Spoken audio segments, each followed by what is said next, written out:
Resumen. Este trabajo consta de identificar las causas y defectos de nuestro muestreo, que en este caso elegimos 30 unidades de tuercas hexagonales para poder reconocer su calidad de fabricación. Asimismo, desarrollé herramientas brindadas en clase para su mejora. El proceso de la elaboración de las tuercas es automatizado. Es muy importante inspeccionarlo su proceso para que no haya errores finales. Al concluir con la fabricación, se hace un muestreo de cada lote fabricado para determinar si las tuercas se encuentran en buen estado, para posteriormente darles un buen uso. Las muestras escogidas pasan por distintos ensayos, tales como dureza, carga, entre otras. Objetivo general. Identificar las herramientas de calidad para la utilización al muestreo de 30 tuercas hexagonales. Objetivos específicos. Utilizar las herramientas de calidad, como el diagrama de Ishikawa, gráficos de control, entre otros. Interpretar los resultados de dichas muestras tomadas. Y finalmente, determinar las recomendaciones y soluciones a los problemas presentados. La ficha técnica es una herramienta con el fin de informar sobre las características técnicas del producto, en este caso las tuercas hexagonales de 13 milímetros. Como se puede apreciar, se detallan sus propiedades, dimensiones, uso y recomendaciones para alargar su vida de utilidad. Metodología. La metodología utilizada se divide en atributos y defectos. Atributos: buen agarre, larga duración, no se oxida, resistente a una rotura y resistente a las temperaturas altas y bajas. Y como defectos: abolladuras, marcas de corte, rebabas, fallas en el hilo y mal encaje. Ahora procederemos a iniciar con la toma de nuestras mediciones. Con la ayuda de nuestro vernier en milímetros y nuestro producto elegido, las tuercas. Iniciaremos con el diámetro exterior.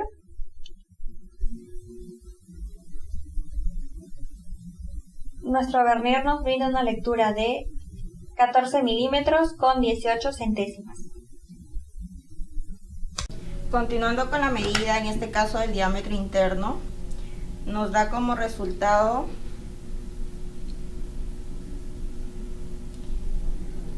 8 milímetros con 26 centésimas. Ahora procederemos a medir la profundidad, en este caso es el lateral de la tuerca. Con la ayuda de nuestro vernier nos da un total de 7 milímetros punto 98 centésimas.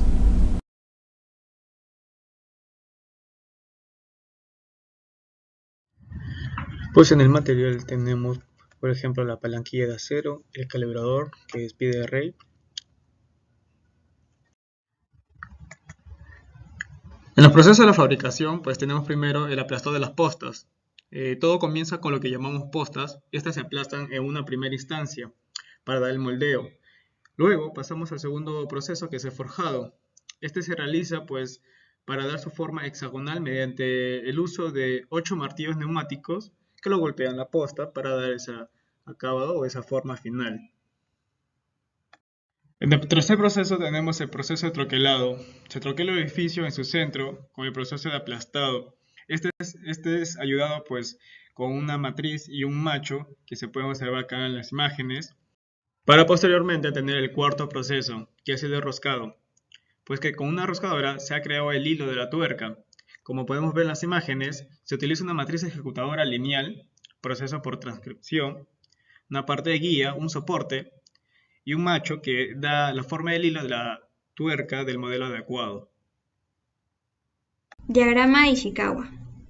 Esta herramienta nos ha ayudado a identificar la causa raíz de nuestro problema principal, la profundidad de la perforación de los hilos, la cual no es suficiente en la tuerca hexagonal. Analizando los factores que se han involucrado en el proceso de elaboración, el grupo ha analizado las 6 M's: mano de obra, material, método, medición, máquina y medio ambiente. Gracias al método de la lluvia de ideas, determinando las principales causas para seguidamente darle una mejora al proceso de fabricación. La hoja de clasificación es muy importante de modo que recoge datos para conocer la frecuencia en que se producen determinados hechos. Como podemos observar dentro de la muestra hemos encontrado 5 defectos, de los cuales hemos colocado el número de defectos por cada tipo, en donde nos da un total de 20 defectos. Asimismo, nos da como resultado de que el mayor número de frecuencia lo tiene el defecto fallas de hilo. Histogramas. Diámetro interior. En el caso del diámetro interior, se puede identificar que en el intervalo de 8.30 a 8.31 se ubica una frecuencia de 5 de las 30 tuercas que hemos recolectado, que tal vez una de las causas pudo haberse dado por una mala calibración en la máquina de roscadora industrial. En el caso de la profundidad, en el último intervalo de 8.3 se observa una gran frecuencia de error, que se pudo dar al momento de la etapa del roscado, puesto que en esa etapa se obtiene el largo de la tuerca. Carta de control por variable. Pues se tomó la muestra del gráfico por variable las medidas del diámetro interior de las tuercas.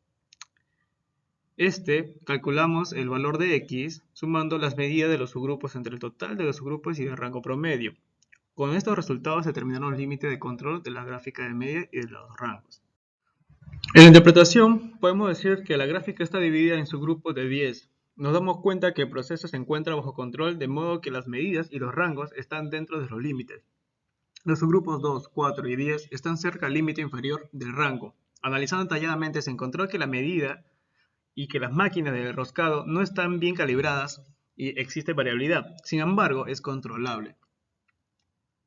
Pues de igual manera, en la profundidad se calculó el valor de X sumando las medidas de los subgrupos entre el total de los subgrupos y el rango promedio. Con estos resultados se determinaron los límites de control de la gráfica de las medias y los rangos. Como podemos observar en la gráfica, podemos decir que esto está dividido en subgrupos de 10. El proceso se encuentra bajo control, las medias y los rangos están dentro de los límites. Los subgrupos 1 y 8 están cerca de la línea inferior del rango. Analizando detalladamente, se encontró que la máquina de roscado tuvo una frecuencia de error. Sin embargo, como se observa, es controlable. Carta de control por atributos. Gráfica de control P. En la gráfica mostrada se observa que se opera de forma estable, ya que la fracción defectuosa es de 1.139. Asimismo, los puntos 3 y 6, que están en una tendencia por debajo de la línea central, se encuentran dentro de los límites. Gráfica de control NP. Teniendo un tamaño de muestra constante de 5, podemos decir que el control para los números de defectuosos está representado por una gráfica estable dentro de los límites de control establecidos. Gráfica de control C. En este gráfico se muestra un número de 20 fallas en la profundidad de las 30 tuercas, que no sobrepasan los límites. Por último, gráfica de control U. El proceso se encuentra bajo control. Sin embargo, se observa que a partir del tercer subgrupo existen puntos por debajo del límite de control central, que requieren de atención. Es decir, en el número de muestras 3, 4, 5 y 6 se presentan más defectos. El DAPT es una herramienta de mucha importancia, de tal manera que nos detalla sobre cada uno de los procesos, como por ejemplo el tiempo, distancia y actividades. Como podemos observar, tenemos 21 números de actividades, de las cuales 9 son de operaciones, 8 de transporte, 2 de espera, 1 de inspección y también 1 de almacenamiento. Asimismo, tenemos un tiempo de elaboración de 160 minutos y una distancia de 69 metros. Índice de capacidad. Índice de capacidad potencial del proceso, CP. El CP nos dio como resultado 1.99, que nos podemos fijar en la tabla. El CP menor a 1.33 tiene una clase 1, que en la decisión pues es un proceso adecuado. También tenemos el índice de capacidad para la especificación inferior, que nos dio como resultado 1.884. De igual manera, el índice de capacidad para la especificación superior, que nos dio como resultado 1.934. Podemos decir que ambos valores son mayores a 1.25, es decir, se considera que el proceso es adecuado. De igual manera, tenemos el índice de capacidad real, CPK, que nos dio como resultado también 1.884 y 1.934. Podemos decir que cuando el valor de CPK es mayor a 1.25 se considera que el proceso tiene una capacidad satisfactoria. Índice Taguchi, CPM, que nos da como resultado 1.961. En este caso podemos decir que, dado que el CPM es mayor que 1.33, el proceso cumple con las especificaciones y en particular que la media del proceso está dentro de la quinta parte central de la banda de las especificaciones. Esto significa que nuestro proceso no presenta problema de centrado o por exceso de variabilidad. Posteriormente tenemos el índice de desempeño potencial del proceso, PP, y el índice de desempeño real del proceso, PPK. En PP nos da como resultado 1.961 y en PPK nos da como resultado 1.96.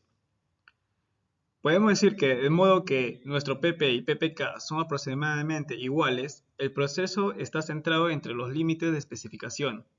Como queda claro, a partir de la diferencia de ambos índices señala que la media de nuestro proceso está en 0% desviado del valor nominal, significando que está centrado. Elegimos el CTI mínimo, que es 5.3. Podemos decir que nuestro proceso va a alcanzar una calidad de 5.3 sigmas.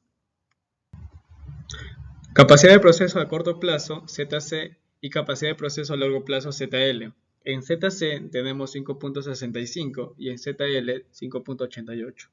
Tomando como referencia ZC, podemos decir que se aproxima a 6. Eso significa que nuestra campana de distribución está dentro de las especificaciones. Asimismo, contamos con una calidad de diseño de productos y procesos con una variación pequeña de las características de la calidad, obteniendo una calidad 6 sigma. Desplazamiento o movimiento del proceso CTM, que nos da como resultado 0.23. Ahí en los resultados decimos que CTM, y si este es menor que 1.5, se asumirá que el proceso tiene un mejor control que el promedio. Podemos decir que nuestro CTM, al ser menor que 1.5, se asume que nuestro proceso tiene un mejor control que el promedio, representando nuestra habilidad para controlar la tecnología. Diagrama de dispersión. Hemos tomado como variable independiente a la profundidad directamente relacionada al proceso de roscado y como variable dependiente al diámetro interior, directamente relacionada con el proceso de troquelado. Luego de reemplazado nuestros datos, el coeficiente de relación se obtiene de la siguiente manera y como resultado tenemos 0.97, que de acuerdo a su interpretación sería una correlación positiva muy fuerte. De acuerdo con los resultados de la gráfica, si existe una correlación positiva muy fuerte entre el diámetro exterior y la profundidad, se identifica que el proceso de roscado con la máquina roscadora representa una correlación directa con la calidad del producto final para un correcto ajuste con el perno. Conclusiones. 1. Los cálculos obtenidos a través del calibrador han arrojado las medidas exactas para llevar a cabo nuestras mediciones, por lo que la máquina está funcionando correctamente. 2. Las herramientas de calidad aplicadas en este trabajo de investigación nos ayudaron a determinar de que el proceso de nuestra muestra de tuercas sí es capaz, de modo que las mismas pasaron las pruebas de calidad. 3. El taller ha sido beneficioso para nosotros los estudiantes de tal manera que hemos puesto en práctica lo teórico, lo cual nos ayuda en el aprendizaje. Recomendaciones. 1. La empresa deberá de realizar mantenimientos preventivos a las máquinas para seguir manteniendo su buena funcionalidad y que tengan una larga vida útil. 2. Se deberán separar las pocas tuercas defectuosas del lote para asegurar una buena entrega del producto. 3. Implementar el plan de gestión ISO 9000 y por último implementar el TPM.